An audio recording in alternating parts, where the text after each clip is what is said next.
10,000 men of Harvard want victory today, for they know that o'er old Eli fair Harvard holds sway. So then we'll conquer old Eli's men, and when the game ends, we'll sing again. 10,000 men of Harvard gained victory today. 10,000 men of Harvard want victory today, for they know that o'er old Eli fair Harvard holds sway. So then we'll conquer old Eli's men, and when the game ends, we'll sing again. 10,000 men of Harvard gained victory today.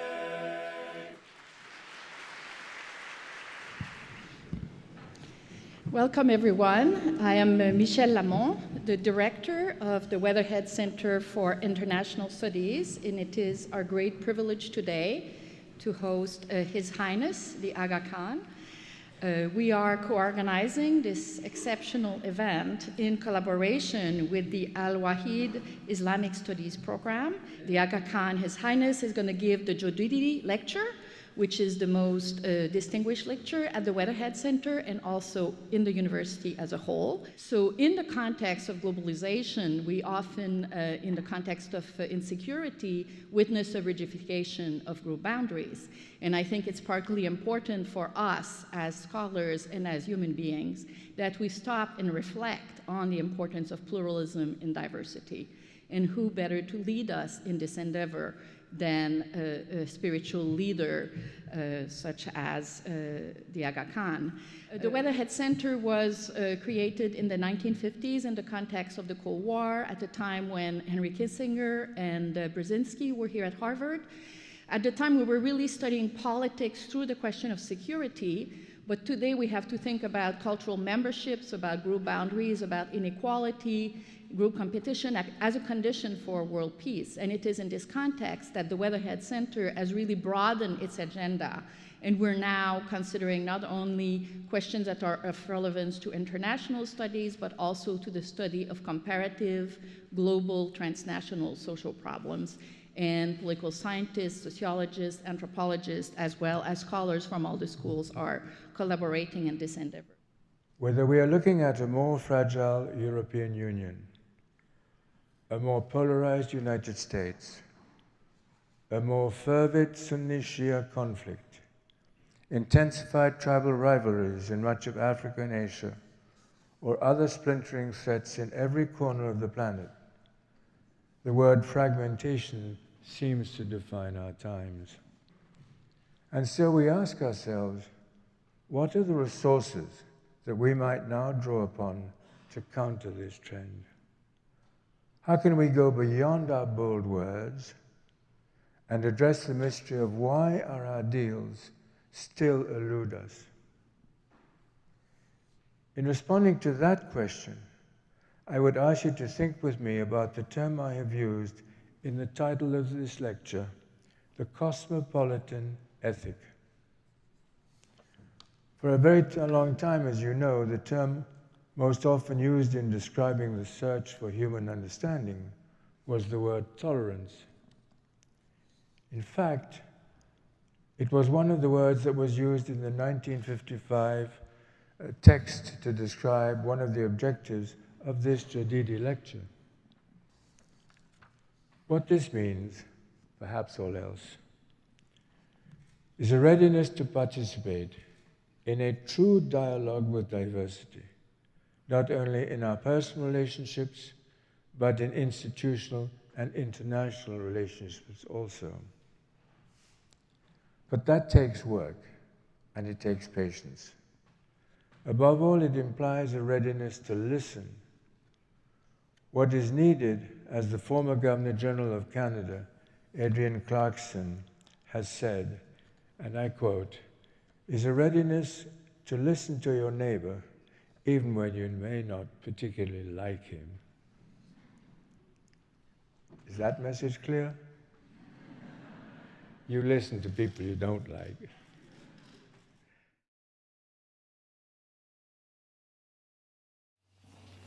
There are a variety of ways in which we can work to build a culture of tolerance in a turbulent time. Many of them are reflected in the work of the Arkan Development Network. Welcome to Building a Culture of Tolerance in a Turbulent Time, a program presented by the Ismaili Imamat Center USA in collaboration with the Ismaili Center Toronto and in recognition of the International Day for Tolerance. I am joined today by my friend and colleague, Ismaili Qasim Laka, President of the Ismaili Council for Canada. Thank you, President Al-Karim. I'm very happy to join you in recognition of the International Day for Tolerance. The Jodidi Lecture is among the most prominent lecture series of the Weatherhead Center of International Affairs at Harvard University. It was established in 1955 with the key objective of promoting tolerance, understanding, goodwill among nations, and world peace. Broadly defined, tolerance is the ability to respect and accept the values, beliefs, cultures, and forms of expression that are different than yours. His Highness the Aga Khan, on delivering the Jodidi Lecture in 2015, stated that the word tolerance has now evolved, and we have come to use the word pluralism and a related concept, cosmopolitan, more appropriately. President Al-Karim, if I may add to that, the world is witnessing unprecedented levels of migration. And with this comes opportunity to build tolerance to not only ensure peaceful coexistence of diverse communities, but also to thrive and flourish. Unfortunately, there are so many areas of the world where fragmentation and tribal loyalties have become the order of the day, and pluralism is still not part of the value system. That's a great point, President Amirali. You know, as His Highness has said when receiving the Tolerance Award at the Tutsing Evangelical Academy, and I quote, "Instead of shouting at one another, we must learn to listen to one another and learn from one another," unquote. A more cooperative world does not require us to erase our differences, but to understand and respect them. For hundreds of years, the greatest Islamic societies were pluralistic, drawing strength from people of many religions and cultural backgrounds. I think there are many ways to build a culture of tolerance through legislation, education, and building awareness. This is reflected in the work of the Aga Khan Development Network, and more particularly in the work of the Global Center for Pluralism, which is based in Canada, but which over a period of time will have a reach that is global.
Thank you, President Al-Karim and President Amirali, for your introductory remarks.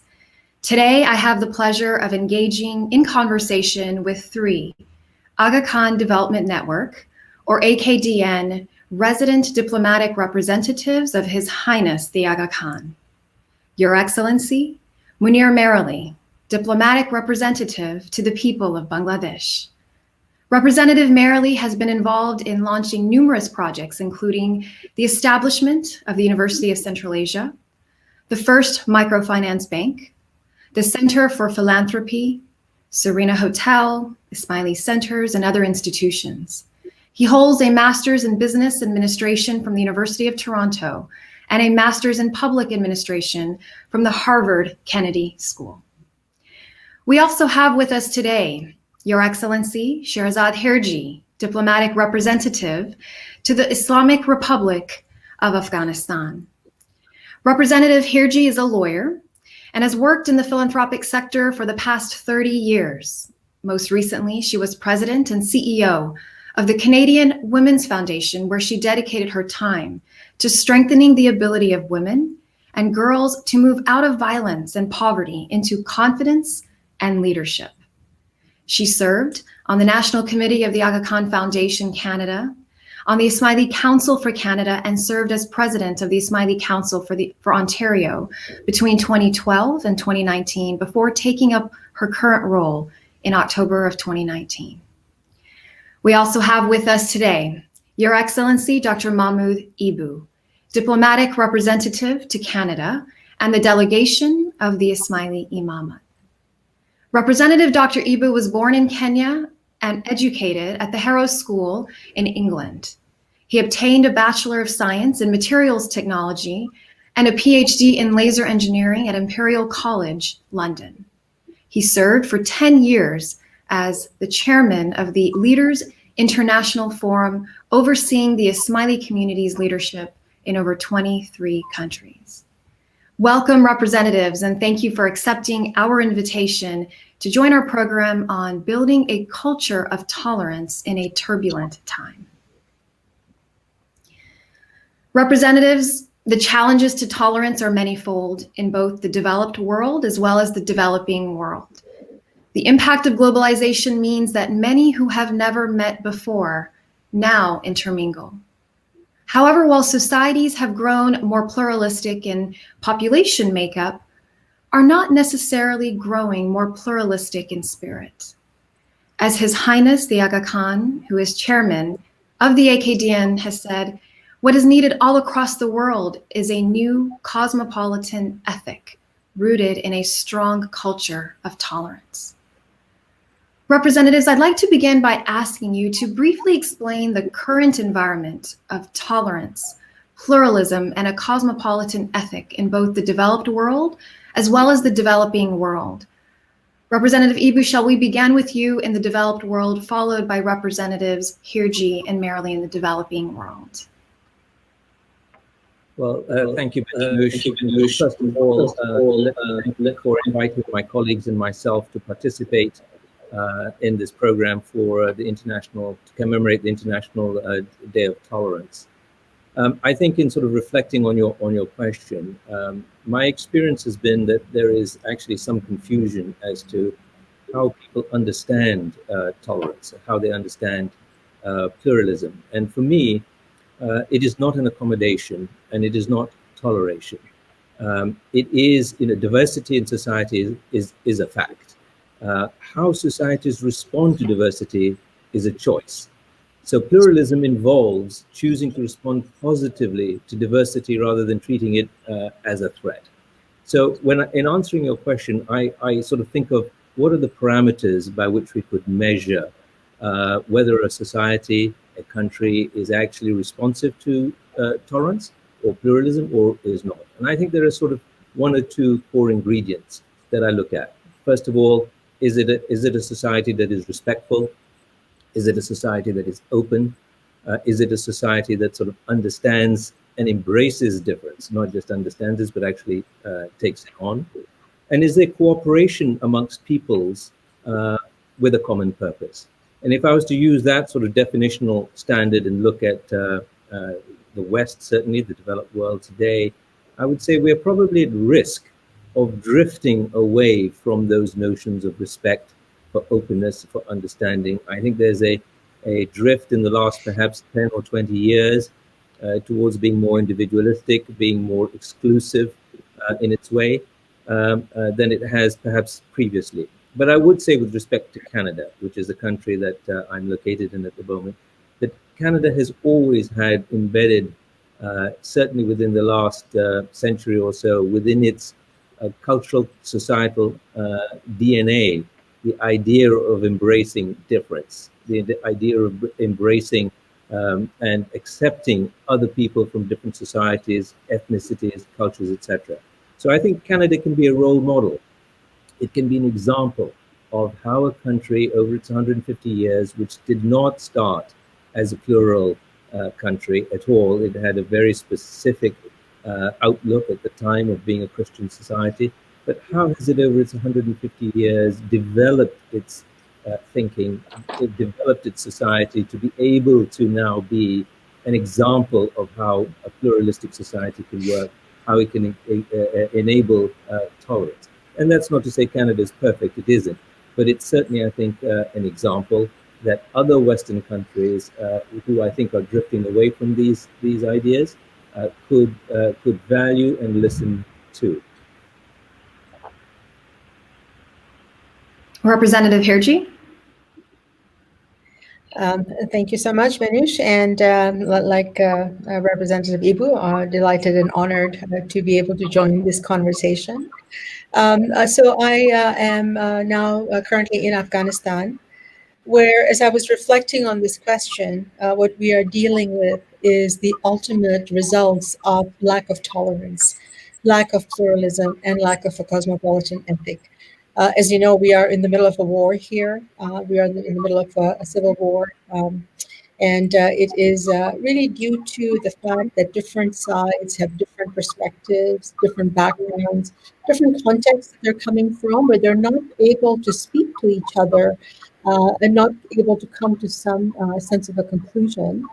And so the consequences are dire for the people, for the country, and for the opportunity that exists in Afghanistan. And so this real breakdown, I think, of understanding each other within the country has really led to consequences that are ultimately what happens when there is no tolerance. I think what is emerging here in Afghanistan is, a sense that there is a deep cultural history here that goes back 5,000 years, 2,000 years. And there's a sense of wanting to remember that there is a deep-rooted sense of pluralism where different people from different parts of the world have come, have lived, have thrived together, but that has been lost in more recent history.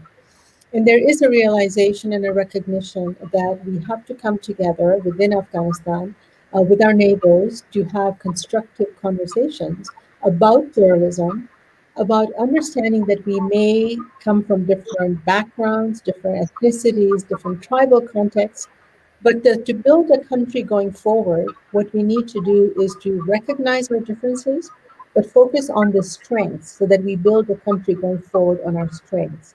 And I think this is the kind of inflection point that I think Afghanistan is at right now when it comes to the notion of just tolerance for sure, getting to building pluralism. And I would say we haven't even entered the conversation about a cosmopolitan ethic yet. We are quite far from that conversation. We're somewhere between tolerance and pluralism as a country. And Representative Merrily. First of all, I'd like to echo the sentiments expressed by my colleagues. Once again, thank you for inviting us. I think the notion of tolerance, we need to take a little bit of a step back, in the sense that in many developing countries, including Bangladesh today, we have a rather homogeneous society, and there are inherent forces that promote tolerance and pluralism. For example, the modern Bangladeshi society today, if I can talk more about it, we have 170 million people, and majority of them, if not all, speak the Bengali language. 90% of them are Muslims. And the country and the region itself, since the 16th century, has gone through what we call is a political evolution. Remember that the country has gone through the struggle for the Bengali language in 1952, and then the struggle for independence. Today, the Bangladeshi society, as part of a developing world, brings together policymakers, educators, civil society leaders, business leaders to advocate for tolerance and social harmony, and recognizing that the need for dialogue is critical to bridge the divide. I remain optimistic while there's much work to be done, but with the social progress that the countries have made, including Bangladesh, both in the social side and on the economic side, I believe that given time ahead, inshallah, these matters are going to become part and parcel of the fabric and the ethos of a modern and a progressive society they're each trying to build. So I'm going to remain a little bit more optimistic. So it seems like globally we have made progress over the years, but there is room for improvement. Representatives, can you briefly explain the focus of the AKDN mission in your respective regions and how this notion of tolerance manifested in your specific role as a diplomat in accomplishing the mission? Representative Merrily, we can begin with you. Sure. The AKDN in Bangladesh has had a long presence since the 1950s. Our first investments were what today has become a thriving jute mill sector. There were a number of reasons for that. One, it is that you take an indigenous natural product, add value to that, and that generates livelihoods. Tens of thousands of jobs were created, and it helped the country earn foreign currency that it needed at the time. Following that, there was a significant milestone that in 2013, the government of Bangladesh and the AKDN agreed to intensify the bilateral relation. And that really led to the establishment, and now we are in the part of constructing the Aga Khan Academy. So we are focused now, we have pivoted from our initial economic investments in the country to focusing on improving the quality of education and building through the support of the government and His Highness. Inshallah, we will soon have the Aga Khan Academy, the first in a Muslim country. As for our role, I think it's critical that together with our reps throughout the world and wherever they've been working, it is very important that through diplomacy, through engagement with our key stakeholders, including government, civil society, that we work to raise the awareness of these important issues and espouse the values of tolerance by demonstrating best practices and the projects that we bring in and investments that we bring in that, inshallah, will become models that the societies can replicate. Representative Ibu? I think it's perhaps useful for the audience to understand the scope and scale of the AKDN in responding to that question. The AKDN is an instrumentality of the Ismaili Imamat to actually respond to quality of life in a multiplicity of societies, irrespective of denomination, culture, etc. And it really focuses on three main things: social development, economic development, and cultural development. In Canada, we have 10 agencies in the network. Almost all of them under this rubric operate in Canada. And I would say that what we seek to do here in Canada, because it's such a fertile ground, it's a country that welcomes diversity and tolerance, the role has been to essentially invest in assets in Canada that can speak to these things. So the Aga Khan Trust for Culture, with its Parks and Gardens program, the Aga Khan Museum, the Ismaili Centers, through lectures like this, are all spaces and places that we use to promote this idea of engagement, of interaction, of finding ways in which we can bring people together, including the delegation of the Ismaili Imamat, which is the office that I occupy here in Ottawa as well. So a few of the things that we might do is, first of all, work with governments and with other embassies together to promote cultural diplomacy, to promote in other parts of the world where we might choose to operate together, like Afghanistan, for example, the programs that might promote women's education, women's health, things that might have in a different era of Afghanistan not been focused upon. We work together with the government to be able to bring those out. And I think education is a major component of the AKDN's mission here. Education about Islam, about the Muslim world, about its cultures, its civilizations, its histories, and its contributions, frankly, to the world of today. And the spaces and assets that are here are all designed to be able to allow us to use these assets as voices. And our job essentially within the AKDN office here is to essentially promote those assets, promote those ideas through all the relationships that we have with government, the civil society sectors, and with other diplomats from countries where we actually have common alignment and a presence. Thank you. And I hope to later be able to touch or expand a little bit on those assets. But Representative Hirji, your thoughts on this question? So I think what I will do, because I think my colleagues have laid out the broader framework under which AKDN works. In Afghanistan, we have been here since the mid-1990s. The AKDN was already working in Tajikistan, and our regional presence enabled us to come into Afghanistan from the north at a time of humanitarian crisis. And what you know is that Afghanistan's indicators, if you look at any indicator from health, education, economics, were dire. And so we worked with the government of Afghanistan to sign an accord with the Ismaili Imamat and the government that provided an enabling framework. And under that framework, we were able to carry out activities that include the economic side of our portfolio. So the first microfinance banks, Serena Hotels, a new Balakhan Energy, Roshan Telecom, were our early investments. And on the not-for-profit side, we have the Aga Khan Foundation, Aga Khan Agency for Habitat, Health Services, Cultural Services. So we have 11 agencies in total. And the idea for this work was to really do ground-up community work, to look at what was needed by Afghans, to help them prioritize within the context of the government's priorities, to help rebuild, to help create an environment and the conditions on the ground in the community that lead to peace and prosperity for all Afghans in the future.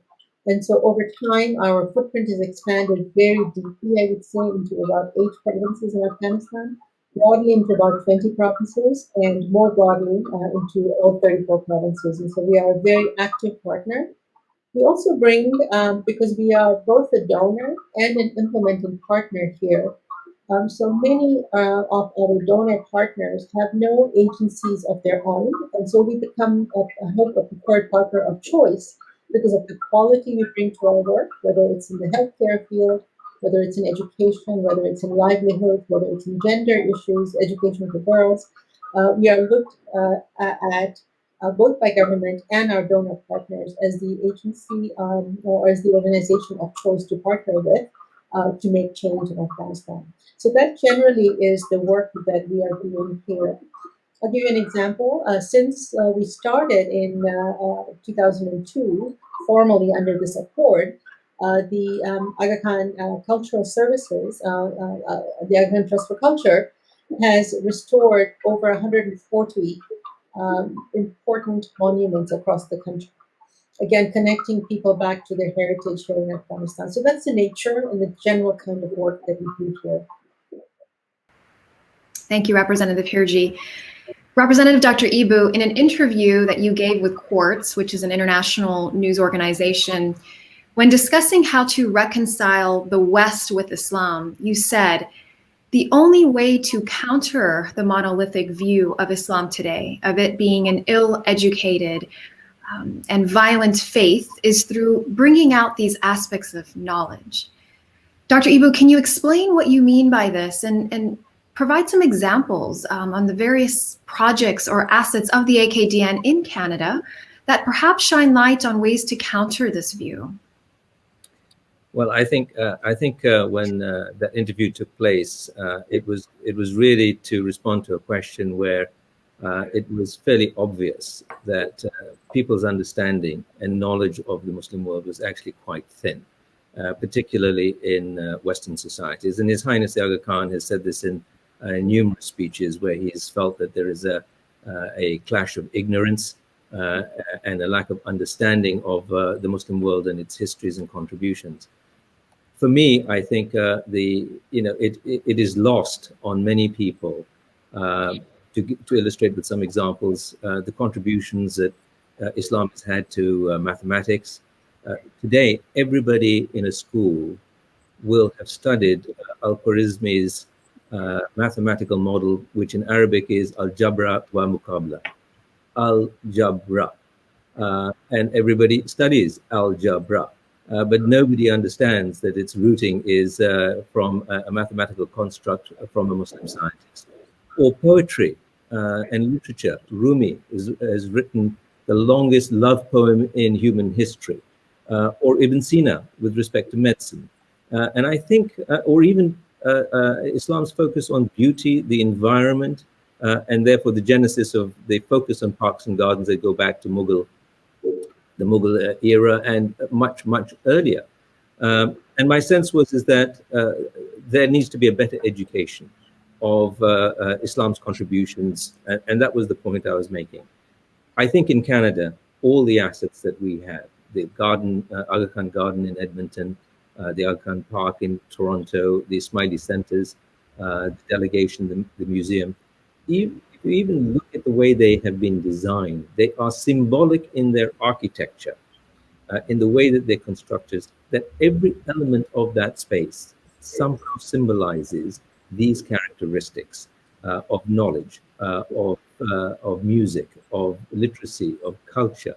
And the purpose of these spaces really then is for us to help people engage, educate them, and open a door of inquiry. We hope that they will come away from some of these projects with a view to say, I didn't know that about the Muslim world. I didn't understand that. And I'm going to go and find out more about it. It invites this notion of curiosity and response through what we are able to present and educate through these different mediums. So we have these, what I would call physical ones. And we, of course, also have the Global Center for Pluralism, which I can speak to a little bit, because I think it's an important notion in the Canadian context. We've spoken earlier in this conversation about His Highness's focus on pluralism. And for the longest time, he was wrestling with the idea of a way in which we could not make it just a simple conceptual word, but how would we actually bring it to life, to action, to relevance in the world today.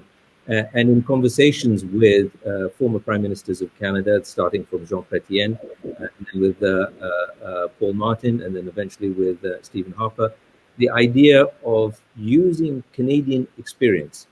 It is, after all, part of Canada's identity.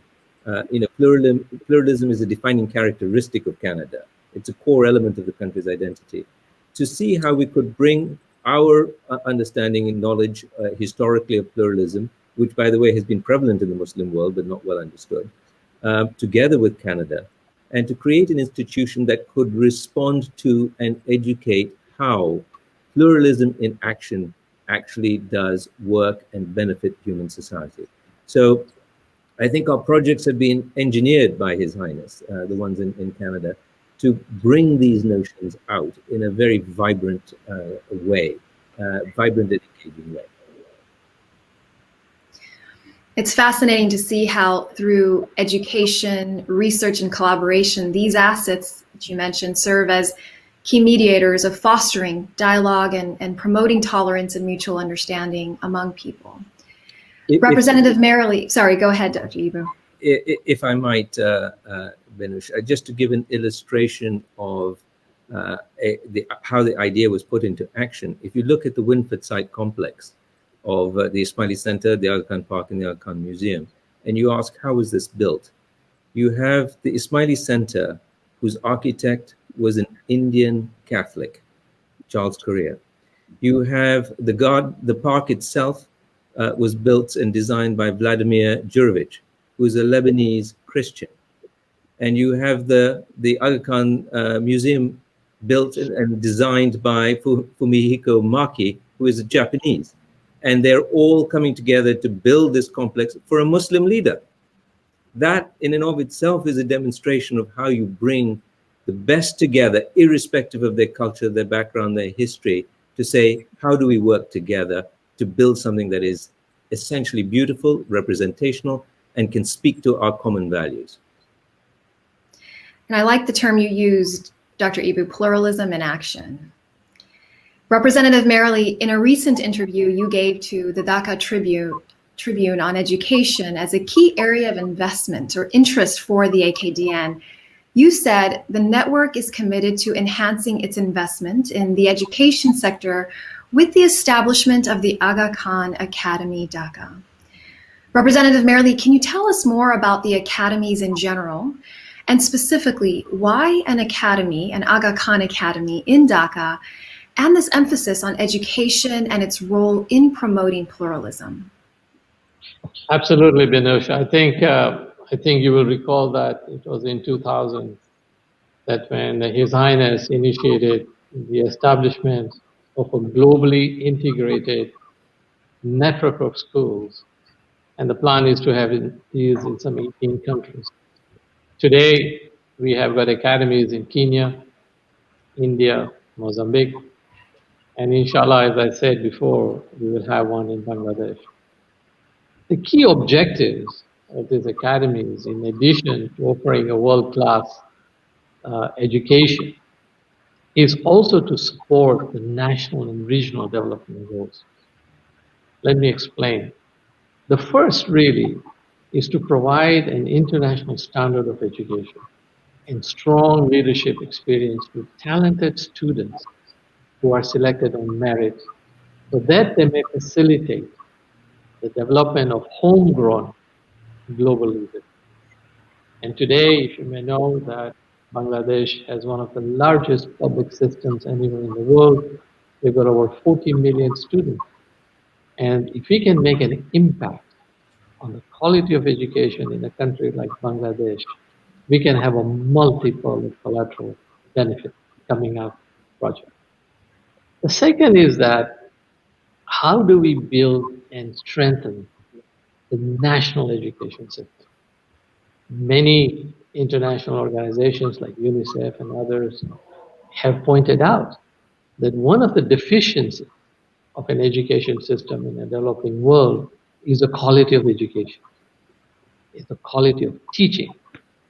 And the academies are going to address some of those issues by having a professional development center right on the campus, which will work with educators in the region, and through modeling of best practice, inshallah, we can make a difference also in the quality of education. The notion of tolerance and pluralism is really embedded throughout the academy project. This is from the merit-based selection process, regardless of socioeconomic background, race, religion, ethnicity, culture, to facilitating students and teachers to learn and work in another country. Thereby what you're doing is really extending the pluralism of each of the academy community globally and internationally. So you could potentially have a student, for example, that we can have from the northern city of Sylhet in Bangladesh, come to Dhaka, stay there for a couple of years, live there, learn, and perhaps decide that she would like to spend a couple of years in Maputo, or maybe in Mombasa, or wherever else it may be. Can you imagine the impact of that and how that would aid to the practice of global citizenship? You know, working through this project now in Bangladesh, quite frankly, I wish I was going back to school. Representative Merrilee, this project represents a significant investment by the network in the education sector, and I believe will help foster the next generation of scholars who will not only be prepared to contribute to the social development of Bangladesh, but also the economic development of Bangladesh. Absolutely, absolutely. And I think one of the challenges of a country like Bangladesh is that how many of the Bangladeshis, talented kids, can actually leave the country and get the best of education outside? There are many impediments, many challenges ahead. So in some small way, inshallah, the Academy will help address those needs, and we'll have talented Bangladesh children stay in their home country and get the world-class education so that perhaps they can go back for higher education outside the country, and they will return to Bangladesh and to contribute to the growth and trajectory and the prosperity of the country that we all expect from Bangladesh. Now, Representative Hirji, the Afghan Ministry of Foreign Affairs published a press release of a meeting between you and the Deputy Foreign Minister for Management and Resources, Ms. Nahid Essar. And the meeting included a discussion around the future AKDN projects in the areas of education and healthcare. And it concluded with discussing ways to enhance women's leadership roles in Afghanistan. Representative Hirji, can you expand upon future initiatives or opportunities for women in leadership in Afghanistan that you believe will strengthen this notion of pluralism? Earlier this year, for International Women's Day, Time magazine published a list of the 100 most influential women of this century, and one of them was an Afghan woman, Queen Tarzi. Afghan women have been powerful in their own way for a very long time. I think the more recent history has not been as positive. What we have tried to do as the AKDN is really to invest in women, in women's leadership, in women's capacity, in women's professional development through a variety of methods. And we've done this because the government itself is also investing in women. So this is a countrywide national initiative to make sure that women are not left behind. The corollary of that is that that's not a consistently held belief, which is why we're going through the issues we're going through right now, including talks in Doha around peace negotiations, where the role of women is one of the issues for discussion because there's not alignment on all parties. But the reality, the ground reality, is that women in Afghanistan and girls are strong. They have gone through tremendous growth over the last 20 years, investment in education, which we have been very much a part of. You see girls in every aspect of Afghan life, from STEM, robotics teams, to skateboarding, to bicycling, to getting to the highest peak in Afghanistan, mountain climbing. And you see them excel in government. You see them excel in the military. They are everywhere. They are judges. So there is this investment in women. As the AKDN, we look at the whole, I would say the whole continuum from the ground, basic education for girls as they move up, opportunities to pursue professions. We've invested in developing nursing profession here, for example, working with the Aga Khan University in Karachi. And then as you get further into the variety of the kinds of things women do, livelihoods from small micro financing loans for women, all the way into postgraduate medical education. So we have cardiac surgeons, pediatric surgeons who are women. I just came back from a visit to Badakhshan, the province where we manage the entire healthcare system.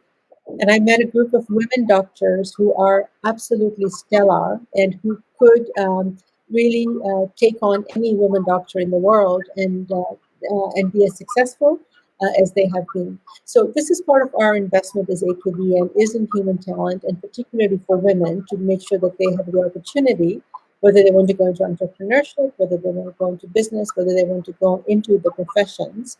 And within our own agencies, we make sure that we find ways to promote women through the hiring process on a merit basis, of course, but always making sure that we are watching for gender balance in our management, in our leadership, in our operations. And so it's a holistic way to look at women. And again, working with government and government priorities and with other donors who are also focused on making advances for women in this country so that they can catch up to their potential in the country. It seems like a key area of interest, Representative Hirji, for the network is to advance women's empowerment by increasing their social and economic participation in public life. So it's wonderful to hear of this type of work that's been done in Afghanistan. Thank you. And just to add, if I could add that I think the conventional wisdom has been there for a long time, is that when you educate a girl or a woman, you're actually educating a family and through them a community. So the impact of change when you invest in women has been proven to be much beyond the sole investment in one individual. So that I think is a multiplier benefit of investing in women, which we are very much proud of here as well. Well, you know, that takes me to my next question of, we've had this lengthy discussion on the various projects of the AKDN in your respective regions. Would you agree that the local context informs the projects or not? And if so, how? Representative Hirji, we can start with you. Sure. Indeed, our work really is very much community focused. The community priorities matter because if the community identifies its priorities, and that's what we invest in, then the chances that it will be successful, sustained, have benefits in the community are much higher. You have to, though, balance that with the priorities of the government. And generally, there is alignment. If the government priorities are around health and education and economic development, those are generally, and cultural development, those are the areas the AKDN is involved in. So what we would try and do is work with the communities where we work, identify what they want as communities, do the consensus building around that community, around the project, whether it's building a well or a school or a small health clinic, making sure that there's ownership in the ultimate decision about what happens in that community. So again, working within government frameworks and government structures, which there are in this country, but we cannot do that without the community's input. And it's not just input. You then have to make sure that you are building skills and capacity to carry on whatever project it is. If it's a small school, are you investing in the teachers in the community so that they can teach quality education? If it's a healthcare system, if it's a health clinic, are there adequate midwives? Are there adequate nurses? Are there adequate access to a hospital within a couple of hours? So we look at the entire holistic nature of what we do. So yes, it starts with the community, but it also has to work through a systematic way, and then also kind of align to what government priorities are as well. Representative Dr. Ibu, your thoughts? Well, I think the projects in Canada, to respond to your question, ought to be understood in a perhaps a global context. So while they may be in a particular country, there are threads that are connecting projects here and what we do here in the context here with a global village, if we were to put it that way. So if we look, for example, at our projects here that are parks and gardens and ask that question, the first thing we would ask ourselves is, why is it important to have those things here? And I think what is important as a universal principle is that they are important in the context of the ethic of a sustainable environment, which is important in Islam as a principle. And environment, for example, doesn't mean just the space, it means physical, social, and cultural. And that we have a duty of trusteeship. We have the responsibility globally, not just in Canada, to be looking at issues of the environment because they impact our habitat and the future of mankind. So the parks and gardens, for example, act as a catalyst for social change and economic development. And that's a really important principle to understand. It's not just the aesthetics of a space, but what it actually does to mobilizing people and societies forward within this notion of pluralism and tolerance, and providing spaces that enable that to happen. You know, we have parks and gardens in 10. There are 10 in the fastest growing cities in the world. 13 of them are in places where we operate and where we look at these green spaces. And they are cities today that are so poor in green spaces, in environment, they're crowded, etc. So green spaces become lungs, and they become enabling spaces, not just for social interaction, but actually for physically altering the climate zone in that local in that context. And we find that, you know, people come from all societal backgrounds, whether they are educated professionals or whether they're the poorest people. They come to these spaces. Representative Scheherazade will probably speak to, you know, what the impact has been of the Bagh Babur in Kabul. And you can be next to a family from a completely different social background, but it humanizes, if I was to put it that way, people being together. There is no threat in a park or a garden.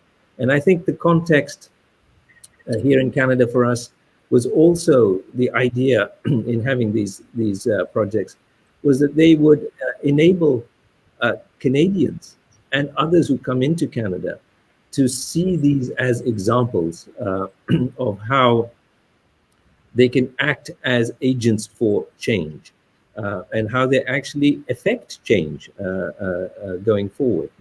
And I think what it does is then it acts as a catalyst to allow greater respect for not only human rights and the environment, but for the idea of tolerance and pluralism through these things. So while the contexts in Canada are informed by Canadians and their openness and willingness to see these kinds of things, they are linked, I think, to a global strategy of how we can bring these things out in difficult contexts as well as in easier contexts here. I mean, you might ask why we have a garden in Edmonton, Canada.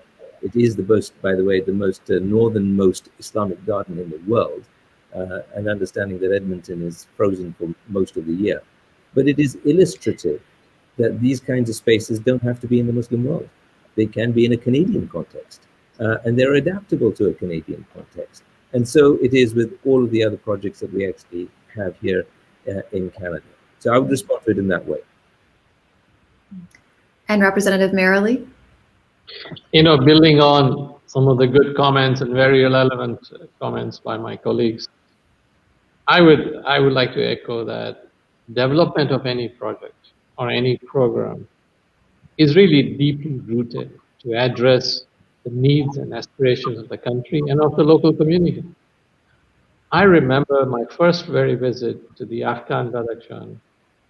I was struck by the notion that the infant and maternal mortality rates at that time, they were one of the highest in the world. And I think Representative Scheherazade is quite aware of those challenges. And in the sense that, you know, how do we respond? One of the first projects that we brought on the Afghan side was Women Health Center to help the women that were going through some of the most challenging issues with their health. And that led to, in the later years, of developing a telehealth center in the border city of Korog, which today actually looks after the populations on both sides of the river. So I think this is the way that we would like to respond to some of the needs of the community, and all programming is really embedded in what are the needs and how we can respond to them effectively. In an indirect way, if you look at today the Aga Khan Awards program, the Aga Khan Awards architecture program in Bangladesh, we have had a very, very unique situation in which that we have 5 winners of the awards. Now, it is interesting to say that whether a school has won the award or a mosque has won the award, or if it's an NGO center, they all speak to the issues of the country. So, for example, how does urban planning affect on the quality of life? So, by and through this project and through this award, we are facilitating such discussion. I remember last week when I was talking to one of the ministers in Dhaka, and he said that you had the school, which is a floating school, that won the award in the last cycle. Now, please tell me, how can we use this idea to combat climate change? As Bangladesh, as you know, is one of the countries which stands to be greatest impacted to the effects of climate change. So whether we implement a direct project to address the need, or we facilitate discussions through the project and through our system to the wider AKTN system to address the needs not only of the communities, but also some of the critical issues that the countries are facing. Now, it's worthy to note that the Ismaili councils across the United States have held a number of outreach events with our academic and our civic partners to highlight the winners and listed projects in the recent cycle of the Aga Khan Award for Architecture. And I have to say, Representative Merrily, that the Arcadia Education project that you briefly mentioned in particular has received praise for its innovative design. So congratulations to the architects and to Bangladesh.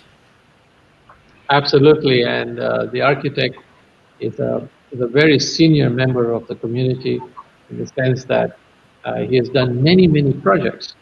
And if you read about the history on how we stumbled upon this project, it's even more interesting.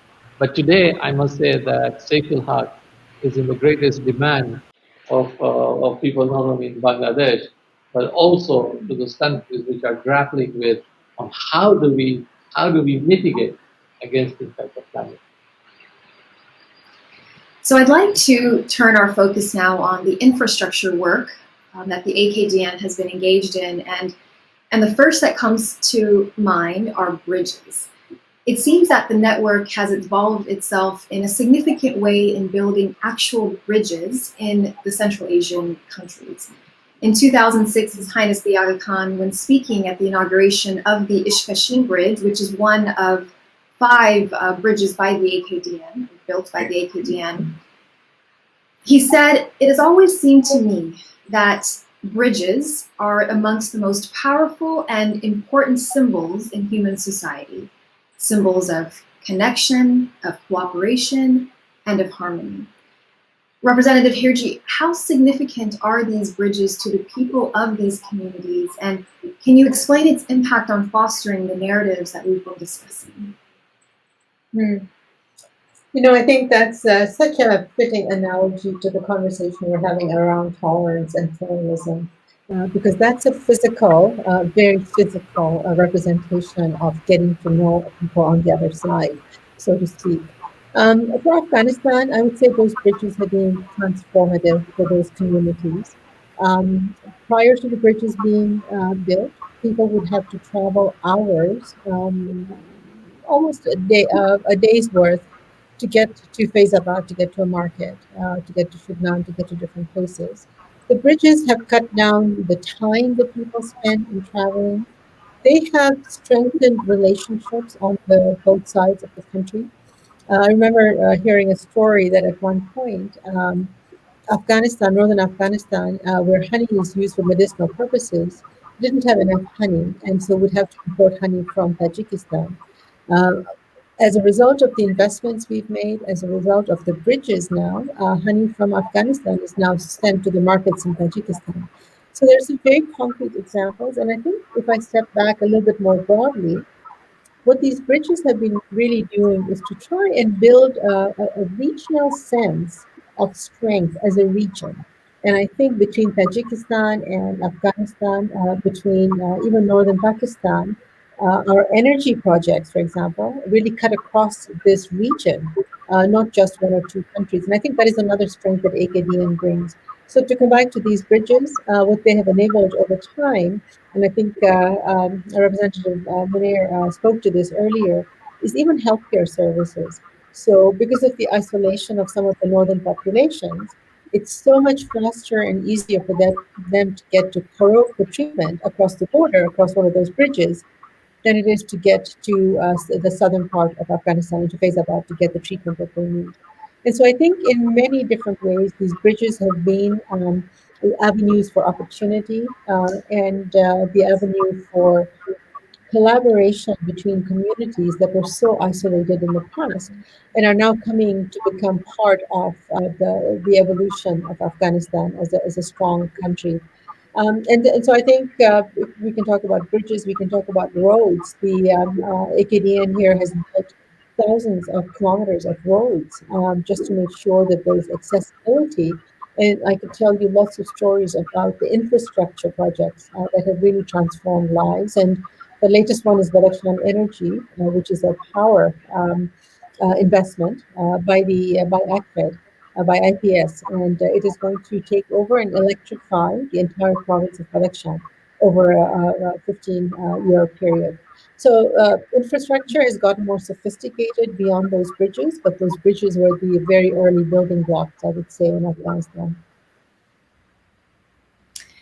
It's also worthy to note here that at the time of the opening of the Ishkashin Bridge, which connected Tajikistan and Afghanistan, Representative Merely, you were the representative in Tajikistan, and His Highness was also present at the opening. What were some of the reasons for such cross-border bridge building, and what were some of the challenges, Representative Merely, that you encountered in convincing both sides as to the benefit of this project? This is a very interesting question. It also brings back very fond memories for me. As you know, since 2002, the bridges have served as a primary and the only connection between the two provinces of the Tajik Gorno-Badakhshan and of the Afghan Badakhshan. And as you know, that these areas are highly isolated and face numerous challenges, from economic to the threat of natural disasters. So the bridge therefore have become a key conduit for humanitarian assistance and to promote economic development.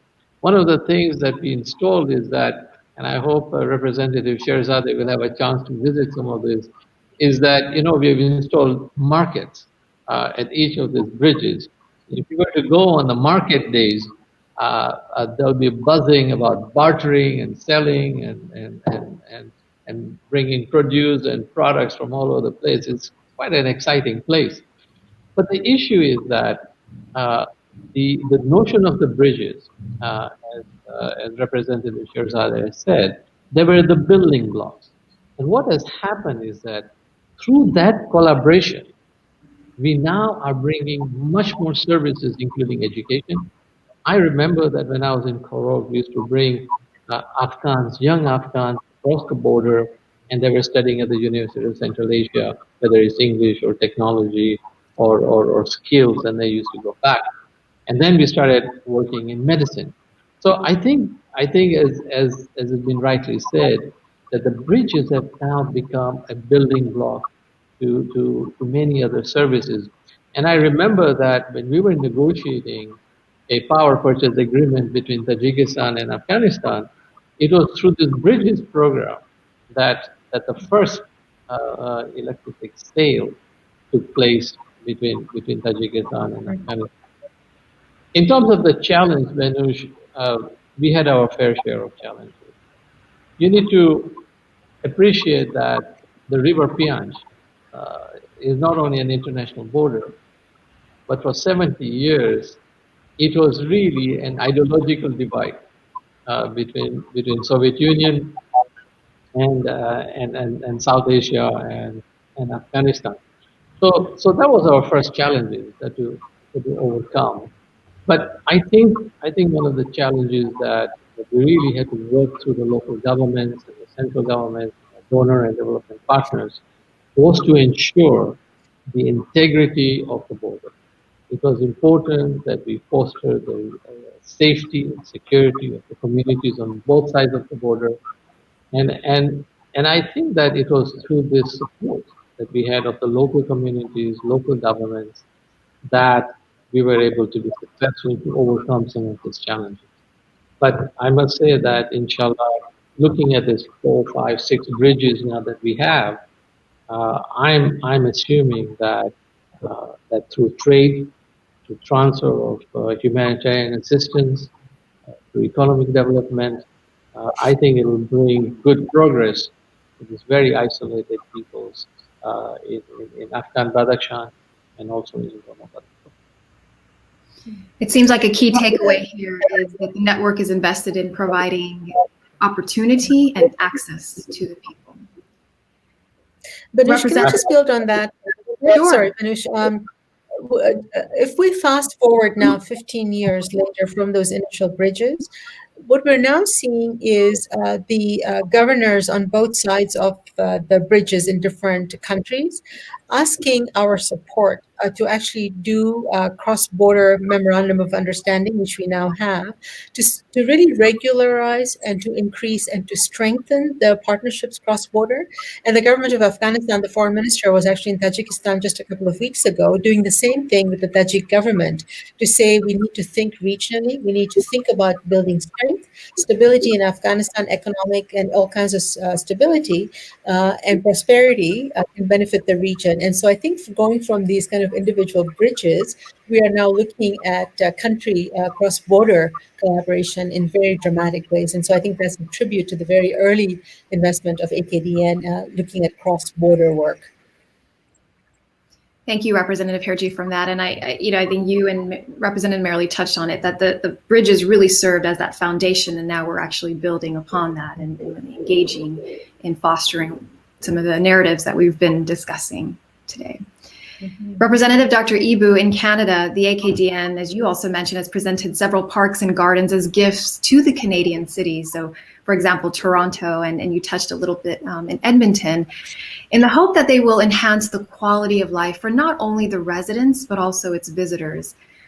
Dr. Ibu, how do these parks contribute towards what we've been discussing? And I know you touched upon this, and I also want to ask, and I think you also have mentioned this, but I'd like to see if I can get another maybe expansion to your responses.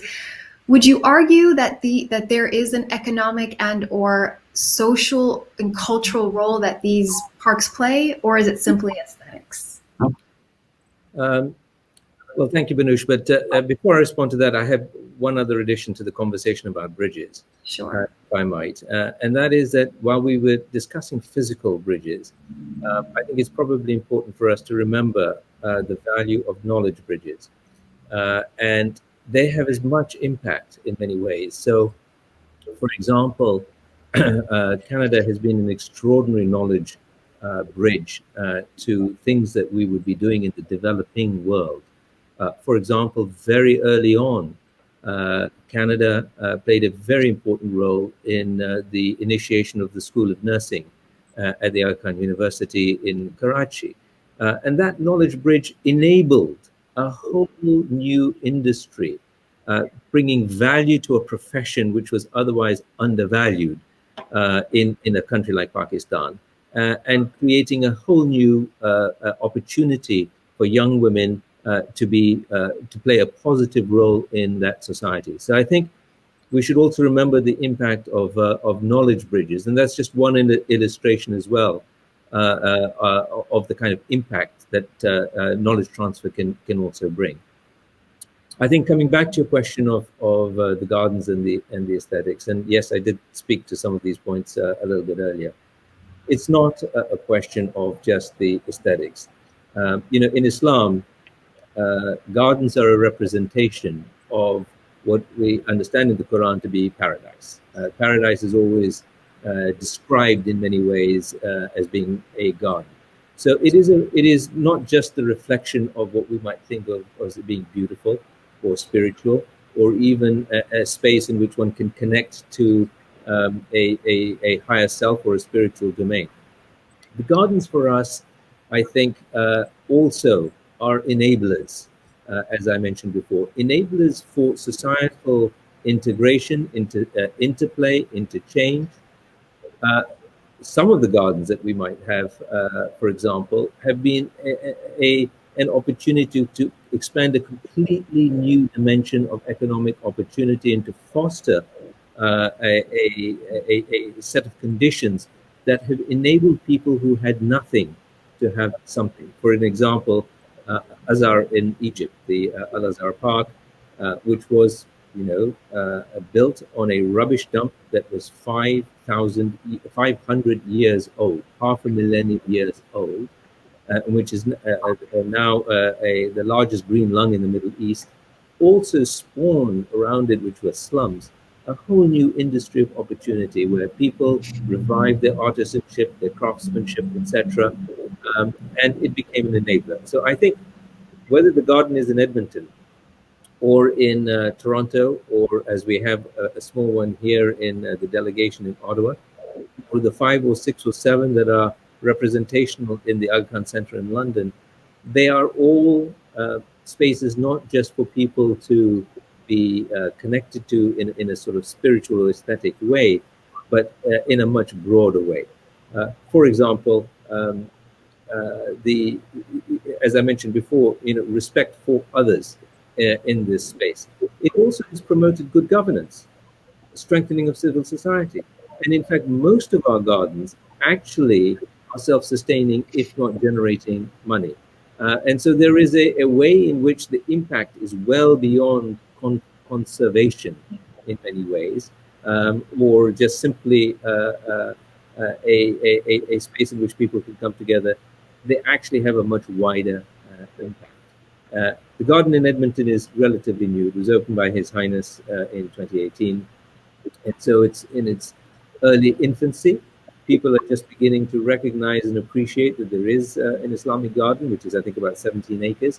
But what's interesting is it's co-located in the University of Alberta Botanical Gardens, which is a huge space of about 3,000 acres, not fully developed. But next to the Aga Khan Islamic Gardens is the Japanese Gardens.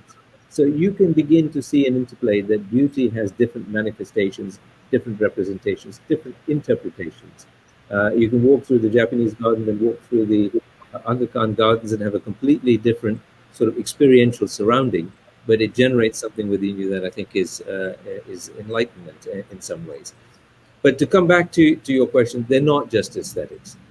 They serve a multiplicity of other functions that are absolutely important to the whole subject of improvement of quality of life, to the discussion on pluralism and tolerance, all of which are manifested in these spaces that we call gardens or parks. So I know we've discussed building bridges and physical bridges and metaphorically speaking as well, but we know that building bridges requires successful partnerships. Representatives, can you share with whom the AKDN partners with in your respective regions and the roles that these partners play in accomplishing the network's mission? Representative Dr. Ibu, we can begin with you. Well, I must say we are greatly favored to have a partner like the Government of Canada, who I think not across the whole spectrum of activities that we've been involved with in social development, cultural development, as well as economic development, have been a powerful partner. Representative Scheherazade is a Canadian. Representative Munir is a Canadian. I am not a Canadian, but nevertheless, I think they could also speak to the value that these partnerships with Canada have brought.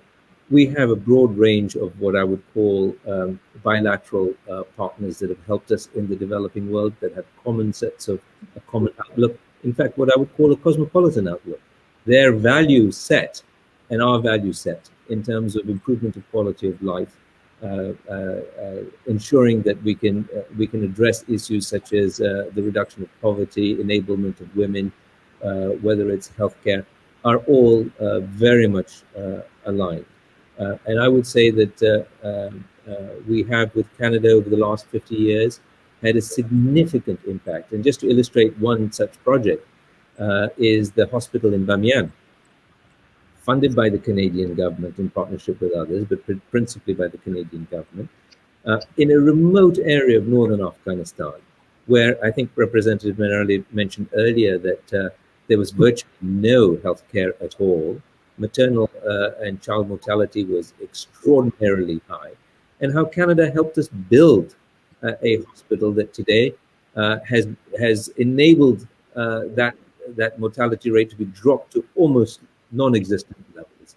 And even something like solar energy, for example, we had a Canadian partner that enabled that particular facility to reduce its operating cost and to generate clean energy through clean energy rather than through diesel generators.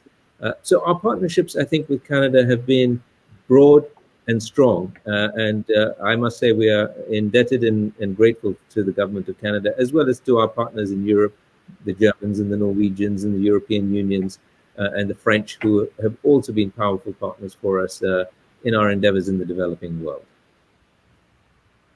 Representative Merali. I think, Benush, you have touched upon a very important issue. All Acadian projects, all our investments are actually through valued partnership, whether they are with the host government or whether they are with donor and development partners. And it is that partnership that brings facilitation, that brings enabling conditions so that our agencies can make those investments that are necessary. Let me give you one example. In Tajikistan, again in the town of Korog, if I go there was an old Soviet era hydropower station. And together with the support of the local government, support of the state government, we brought in the World Bank, we brought in the Swiss Development Corporation, we brought in US aid, and what that resulted was in a public-private partnership, the first in Tajikistan. And today we have one of the most successful hydropower projects run by ACFED that is supplying electricity to southern Tajikistan and thousands of communities across the river into Afghanistan. I think this notion of partnership is very, very important, and my colleagues here will agree with me that this is also one of the most important roles that the Acadian office and the diplomatic representatives play, is that we go out there, we foster relationships, we facilitate this process, we look for opportunities for our agencies, and inshallah, when the enabling conditions are there, investment and projects are launched. I think this is a very important issue, the value of partnerships. And as you may know, today, Ismaili Imamat and the Acadian enjoy privileged relationships with a number of countries and with a number of development partners. And this is really critical function that we play through our role as a diplomat to the Acadian system. And Representative Hirji. So my colleagues have, I think, touched on the key partners. In Afghanistan here, there are about 40 countries very active in different ways, trying to support, to strengthen, and to really help Afghanistan get to peace and prosperity. And so our role is to work with every one of them to support their areas of interest, but also to make sure that we are moving our vision as AKB forward in the country also. I think the one partner that I want to highlight, and sometimes we forget that as the AKBN, we have a tremendous amount of internal strength within our network. And that has been invaluable for Afghanistan. So if I think about, Representative Ibu mentioned the Aga Khan University in Karachi, it actually operates the French Medical Institute for Mothers and Children here in Kabul. That is a partnership between French government, Afghanistan government, the AKBN, and a French charity called L'Action d'Espoir. It's a unique four-party partnership, but it is run through the expertise of AKU. And FMIC, when it does conferences, when it does events, when it was focusing on COVID, then really infuses that knowledge, and Chairman talked about the knowledge, into the rest of the system in Afghanistan. And so our own agencies and the University of Central Asia, we use UCA in tremendous ways here to help build capacity. UCA created for Afghanistan a very special executive masters in economic policy program. Did not exist previously in Afghanistan. Some of our brightest young people working in the Ministry of Finance, Ministry of the Economy, go through this particular executive masters program. And so we're creating knowledge, we're creating expertise at a very high level. Again, that is thanks to our internal network. Even Badakhshan Energy, its roots go back to what Representative Nurali talked about in Tajikistan as Pamir Energy. And we've leveraged that expertise now into Afghanistan to help build Afghanistan's own capacity. And so I do want to acknowledge that within the AKDN, we are very, very privileged to have a set of internal relationships, whether it's on healthcare and COVID, or many of these other areas that I talked about, in addition to our international bilateral partners as well. So I know in our discussions today, this concept of an enabling environment was raised. And in 2001, His Highness the Aga Khan delivered a speech at the Conference of Indigenous Philanthropy in Islamabad. And he shared his perspective on how the movement towards self-reliance can be effectively supported and encouraged, not only at the national levels, but also the community and individual levels. And one way in particular was to look for ways to strengthen what he calls an enabling environment. Representatives, can you share how the AKDN projects contribute to this enabling environment, and specifically those that contribute to a community or an individual becoming more self-reliant? I know, Dr. Ibu, you touched a little bit about this notion of an enabling environment in the various projects in Canada. Yes, I mean, I think in thinking through that particular question, there is an enabling environment where conditions are such, perhaps in Afghanistan, perhaps in Bangladesh, where people are trying to get to a point in their lives where they have control over the destiny of their own lives. For us, an enabling environment, the word enabling really means that an individual has control over their life. They have dignity in what it is that they're doing. They have value in how they see the future. And that gives them hope for a better future for their families and for their children and their grandchildren in the future. So the conditions for an enabling environment in Dhaka or in Kabul may be slightly different from the enabling conditions in Toronto or in Vancouver, where that is, while an issue, not such a huge issue for the society that we have here. In Canada, the enabling environment, as I would view it, given what we have to do here, are the conditions that allow people to be open-minded, to be able to reflect, to engage. It's facilitating that space and those places that enable discussion, dialogue, openness, conversation about differences, whether they are theological differences, whether they are cultural differences, whether they are even economic differences. And I think what we are attempting to do in Canada is to create the enabling environment for those kinds of conversations, for those kinds of enabling factors that actually promote the idea of tolerance and the idea of pluralism.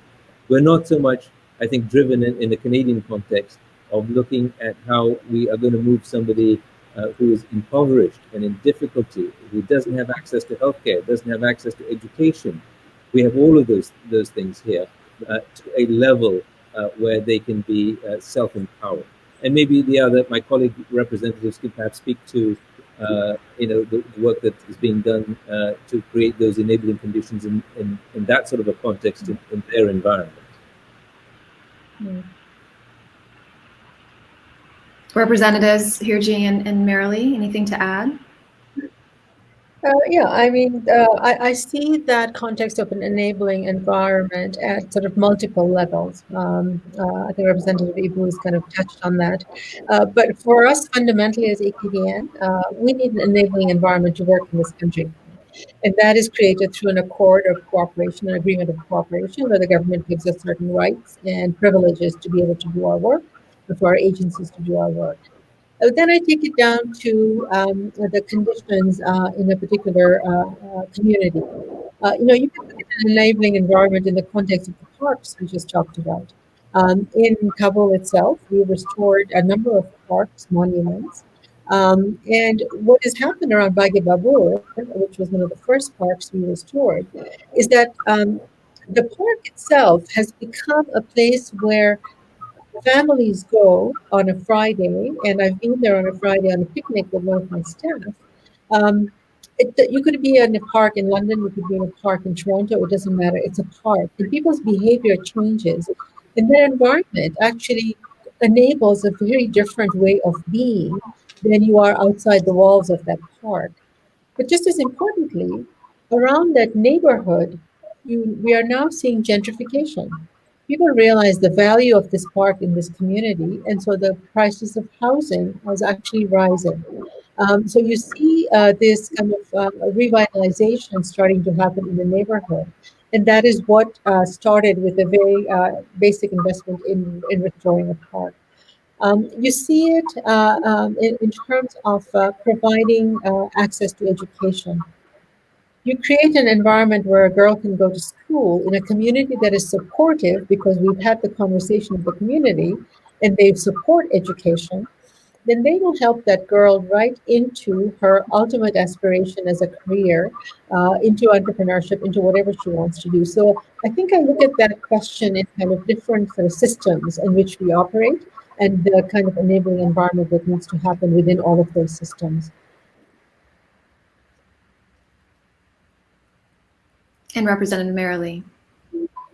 Well, if you could stay back a little bit with the indigenous philanthropy, I mean, that conference in Islamabad was a very significant outcome, and the outcome was the launching of the Pakistan Center for Philanthropy.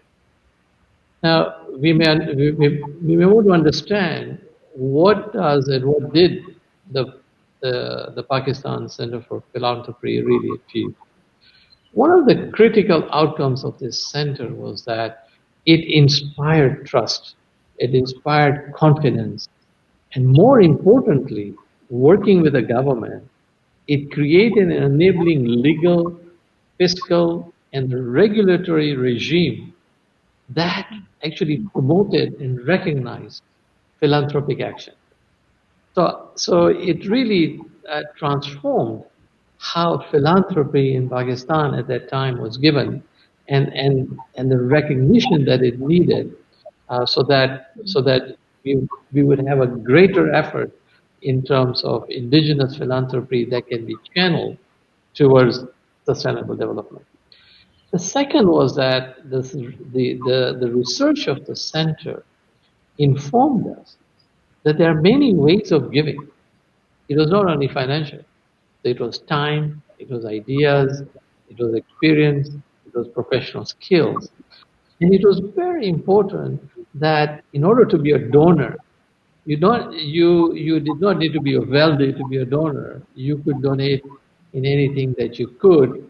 And that donation was then encouraged, and more importantly, it was recognized.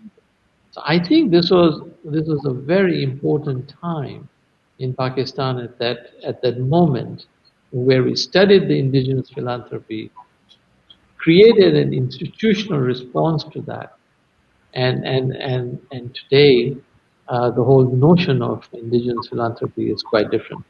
The second quick example I like to give is that, again, with the help of the Canadian government, we established an entity called the Microfinance Institute.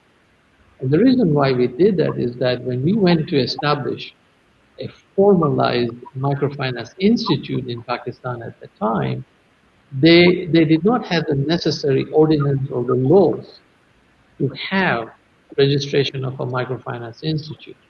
So by establishing a microfinance institute at the time, the network, the microfinance network, followed by creation of an enabling environment in which that the government then accepted the laws and the regulations that were passed at that time by that government, which then actually enabled hundreds of MFIs to register at local level and then at the state level.